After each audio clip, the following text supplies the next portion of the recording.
Hello and welcome to SRIRAM's IES. In this video, we will be discussing the National Investment Policy for Urea 2026. Why is urea important? As it's not just important for agriculture but for the whole industry. What will be the impact of this policy on the entire agriculture? How will this policy save our, I would say, forex? And how will this policy decrease the import bill of India? How will it ensure that we can refill our forex? Now, all of this will be discussed in this video. I welcome you all to SRIRAM's IES. Now, let's understand that Cabinet has approved the National Investment Policy for Urea 2026. Why? Because we want to make India the Atmanirbhar Bharat. Now, understand one important fact, that is, this word is the keyword which was asked by UPSC in 2026 prelims paper. There was a question which mentioned about Atmanirbhar Bharat and net zero capacity by 2026, achieving the net zero emission by 2026 and achieving a developed nation by 2047. Now, these are the three objectives or three long-term goals of India which should not be intermixed. So, therefore, this policy is particularly for Atmanirbharta, means self-reliance or self-sufficiency in terms of fertilizers. So therefore, let's understand and analyze this policy better. So Cabinet has given its nod for the new policy. What are the main changes and why did this policy came after 2019, when the last policy of 2012 ended its period in 2019, why it took too much of time to introduce new policy in 2026. Understood? So let's understand what is this policy about. This policy basically talks about a step towards Atmanirbharta, and who approves this policy? This policy is being approved by Cabinet Committee on Economic Affairs. Remember this, it is CCEA, CCEA, Cabinet Committee on Economic Affairs, which approves this policy. Further, you need to remember that the policy proposed is by the Department of Fertilizers. Objective is to make India self-reliant in terms of urea production, investment and provide support for imports, because India still is an import dependent nation in terms of urea fertilizers despite of having around 33 working urea plants. Still we have more demand of urea than its supply. Now let's understand what is this policy. It provides us a framework so that we can ensure that gas-based urea power plants, gas-based urea plants will be subsidized. It will encourage the private and PSU investments. So therefore, private sector can also invest into urea plants, greenfield, brownfield both, and PSUs of the government can also invest into new urea plants. Understood? One important thing, that it will increase the domestic production and increase the domestic efficiency, and it will decrease the dependence on imports. It will also support the long-term goal, that is Atmanirbhar Bharat for India. Why is urea important? What is the reason behind the importance of urea? The first and the foremost thing, that it is most widely used as a, I would say, nutrient, because it supplies the crucial, the pertinent, I would say, macronutrient, that is nitrogen for fertilizers. And this provides nitrogen because nitrogen helps plants in growth, chlorophyll formation and crop productivity. Understood? It is critical for food security and higher productivity. It supports India's goal of ensuring affordable fertilizers, because India's two subsidy bills are very much inflated. One is the fertilizer subsidy, another is the food subsidy. बहुत ज़्यादा major है इसका और बहुत ज़्यादा quantity में हम fertiliser subsidy और फूड सब्सिडी दे रहे हैं. So therefore, this subsidy can be taken away from this sector to different sectors where it will lead to more growth and more production than just into urea. And one more important thing is here, that there is a lot of misuse of urea, and we need a policy which should stop and regulate the use of urea. That is one thing which maybe this policy is still lacking on. Therefore, the present status of urea sector in India is we have 33 operational urea plants which are producing around 270 lakh metric tons of urea per year, However, India still is dependent on imports. Why are we dependent on imports? Because our domestic demand is more than what we are supplying in the domestic level. There is rapid growth in consumption and food grains. There is expansion of irrigated agriculture. Urea is heavily subsidized by the government. As you can see that urea bag of 45 kg is subsidized at a rate of 245 rupees only. 245 rupees is the market price fixed by government for a bag of urea of 45 kgs. Understood? Now, remember what are the key features of NIPU 2026? First of all, it helps us and gives us the promotion of gas-based plants, because only natural gas-based plants will be supported under this policy. Rest of the plants will not be supported, because gas-based power plants, gas-based urea plants will help us in ensuring higher efficiency, lower emissions and cleaner technology. Now let's understand how urea is actually manufactured. Urea, basically we procure raw material out of which ammonia and carbon dioxide is formed, and this is formed by giving it a steam methane forming technology. After this, urea is synthesized. How is the synthesized, or how this synthesis actually happens is with Bosch-Meisser process. Now, what is this process? In this process, we make two things. One is carbamate formation and another is dehydration of carbamate.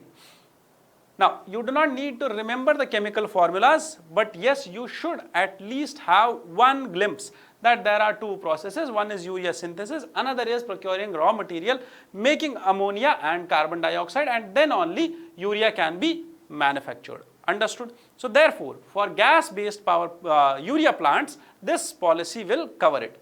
Second most important thing is that there is a new pricing mechanism. There is new pricing mechanism which will help us to derive new prices for urea. Now, how are the prices for urea actually derived? Prices for urea are dependent on two costs. One is the variable cost, another is the fixed cost. So what is the variable cost here? What is the variable cost here? Say for example, procurement of raw material, procurement of chemicals, packaging, other utilities, and this feedstock, whatever we are procuring, wherever we are taking it from, whichever is going under the synthesis and wherever we are generating methane and carbon dioxide from, all of this is measured as per the gigacalories per ton. So therefore, this raw material may be costly, may vary in terms of cost. Therefore, this cost is variable and there is a fixed cost attached to it. That is the cost of running a plant which is producing urea. Now, what is this plant? This plant may have machinery, administration staff, salaries and multiple other motor vehicles and all. So therefore, these two costs ensure the final price of urea bag, and which is 242 rupees per kg, per 45 kg. Understood? Per 45 kg bag. So therefore, new pricing methodology or new pricing mechanism has been adopted. Our government has also ensured this thing that under the new policy, a return on equity will be at least minimum 12% and maximum 16%. Therefore, it will increase the investor confidence. So investors will start pouring in money and start developing these new plants. Because India may, if you see, the private sector has only very less, I think 1 or 2 manufacturing plants where urea is being manufactured. Only 1 or 2 manufacturing plants are held by private sector. Therefore, 2 are there only which are run by private sector or private companies. So therefore, when we talk about the new policy has multiple different features which will help us in increasing the production and capacity or efficiency of this urea. So therefore, one more important thing, that it will help us in ensuring that foreign exchange risk protection will be there, because all of the money which is currently, or all of the imports which are currently being done, all of the investment in urea sector which will be in dollars will be converted into rupees after 4 years. So therefore, it provides a I would say, security for both the domestic producers by ensuring them return on equity, and to the foreigners or to the foreign exchange risk protection also, because it reduces the currency risk exchange and uncertainty of currency also. Understood? The last thing, that it lowers the government cost because it will decrease. Every new plant under the NIPU will save around 250 crore rupees for the government. Understood? Clear? Why? Because there will be more production. When there will be more production, there will be less imports. When there will be less imports, which means now the rupee and dollar does not have to exchange at the market rate, which means that the exchange rate volatility की वजह से जो हमारा नुकसान हो रहा था रुपये को कन्वर्ट करने में, वो नहीं होगा. That is how we are going to save a lot of money. Further, we are going to save a lot of money because urea at global level we are purchasing at higher prices and we are selling it at lower prices at the domestic level because it is all subsidized. So therefore, this new policy NIPU 2026 has some different features as compared to NIP 2012. It has new investment framework. It has separated the fixed and variable cost components so that there is transparency ensured in terms of prices. Further, 12 to 16% of return on equity band is ensured. It will reduce the rupee conversion after 4 years, and transparency has also increased. It will also lower the government's cost by 250 crore rupees per unit, per new plant. Understood? So what were the achievements of NIP 2012? We had 6 new urea plants which were set up under NIP 2012. 4 were set up under joint venture and 2 were set up by private players. NIP 2026 will ensure Atmanirbhar Bharat in fertilizers. It will help us to lower the import dependence and foreign exchange. It will also ensure and give a boost to farmer security and also farmer productivity. Food security and farmer productivity both will be ensured. Investment infrastructure and employment generation can be also ensured because new plants means new employees means new employment, and new jobs means more production, and more production means more production in more output in agriculture, which means that more labor will be required in agriculture. Understood? Done. The last thing, that is the government initiatives in fertilizer sector. What more initiatives has government took in fertilizers? The first one is Neem-coated urea. You remember that we actually had a problem in terms of subsidy leakage of urea. That is why we introduced Neem-coated urea, because Neem-coated urea has 2 benefits. First, it is not diverted for industrial use. Second, it takes a lot of time for urea to get mixed in soil. Therefore, it helps us in preventing leaching and soil degradation. Excess amount of nitrogen is not released in soil by this. Nano urea was recently developed. It's a liquid urea developed by IFCO. Why was it developed? So that 1 bag of urea is just equivalent to 1 single bottle of 500 ml of this nano urea. Further, we have direct benefit transfer. That is all the subsidy which used to be given to plants or urea plants is now given directly to farmers through direct benefit transfer. PM Pranam Yojana, nutrient based subsidy scheme and national investment policy 2026, all of these are some of the initiatives which are pertinent and which you should mention in your answers. Clearly understood? The last thing is drivers of the new policy. Why was the new policy being brought? Because India has installed capacity of only 269 lakh metric tons. However, its demand is too much and we are importing urea from Qatar, Oman, Saudi Arabia, UAE and Russia. Due to these imports, huge imports, India is losing a lot of forex, and India is purchasing urea at a higher rate and we are selling it at a lower rate because it is subsidized, totally subsidized. That is why we need a new policy. This policy will ensure a new investment climate in India because more players will be more interested into investment of urea plants.